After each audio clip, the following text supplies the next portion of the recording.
Breaking news చూస్తున్నాం. హైదరాబాద్ మైలార్ దేవులపల్లిలో దారుణం చోటు చేసుకుంది. వట్టెపల్లిలో యువకుడు దారుణ హత్యకు గురయ్యాడు. కత్తులతోటి పొడిచి చంపారు దుండగులు. మృతుడు సయ్యద్ అప్రోచ్గా గుర్తించారు అధికారులు. కేసు నమోదు చేసి పోలీసులు దర్యాప్తు చేపట్టారు.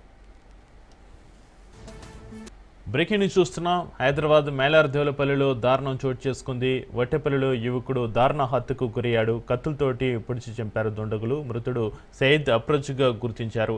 కేసు నమోదు చేసి దర్యాప్తు చేస్తున్నారు పోలీసులు. యువకుడి హత్యకు సంబంధించి మరింత సమాచారాన్ని మా ప్రతినిధి పవన్ ఫోన్లో అందిస్తారు. పవన్, హైదరాబాద్ మైలార్ దేవులపల్లిలో దారుణం, వట్టెపల్లిలో యువకుడి దారుణ హత్యకు సంబంధించి మీ దగ్గర ఉన్న అప్డేట్స్ ఏంటి పవన్?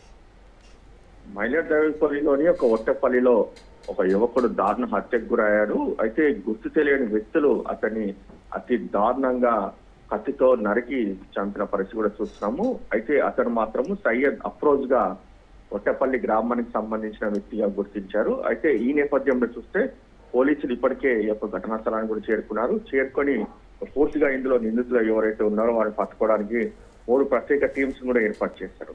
అయితే దీనికి సంబంధించి చూస్తే మాత్రము అసలు ఎందుకో అఫ్రోజ్ని హత్య చేయాల్సి వచ్చింది, దీని వెనక ఎవరున్నారు అనే దానిపైన దీనికి సంబంధించి పూర్తిగా ఆరా తీస్తున్న పరిస్థితి అనిపిస్తుంది.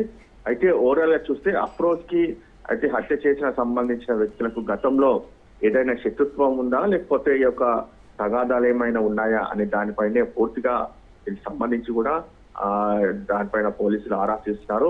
ఓవరాల్ గా చూస్తే మాత్రం ఈ యొక్క హత్యతో ఒక్కసారిగా మైలార్ దేవులపల్లి కూడా ఉలిక్కిపడిన పరిస్థితి చూస్తున్నాము. అయితే నిందితులను త్వరలో పట్టుకుంటాము. ఈ యొక్క హత్య వెనక ఎందుకు దీనికి సంబంధించి గల కారణాలు కూడా త్వరలో వివరిస్తామని చెప్పి కూడా ప్రధానంగా ఇటు పోలీసులు చెప్తున్న పరిస్థితి అనిపిస్తుంది.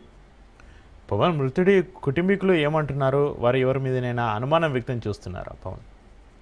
ప్రస్తుతం మాత్రము పోలీసులు యొక్క మృతుడికి సంబంధించిన కుటుంబ సభ్యులతో కూడా మాట్లాడే పరిస్థితి చూస్తున్నాము. వారు కూడా పోలీసులకు ఎలాంటి సమాధానం కూడా చెప్పలేని పరిస్థితి కనిపిస్తుంది. ఎందుకంటే అఫ్రోజ్ చనిపోయిన దుఃఖంలోనే ఉన్నారు. ప్రస్తుతం యొక్క పోస్ట్ మార్టం నిమిత్తము ఉస్మానియా మార్చికి కూడా తరలించారు. ఉస్మానియా మార్చికి తరలించిన దాని తర్వాత అక్కడ పోస్ట్ మార్టం అనంతరం కుటుంబ సభ్యులకు కూడా ఈ యొక్క డెడ్ బాడీని కూడా అప్పగిస్తారు. దాని తర్వాత దీనికి సంబంధించి ఫార్మాలిటీస్ తర్వాత వారి యొక్క స్టేట్మెంట్ కూడా రికార్డ్ చేస్తారు. దాని తర్వాత ఈ యొక్క హత్యకు సంబంధించి ఎవరున్నారు, దీని వెనక ఎవరున్నారు, దాని తర్వాత పూర్తి వివరాలు చెప్తామని చెప్పి కూడా పోలీసులు అంటున్నారు. Right, thank you Pawan.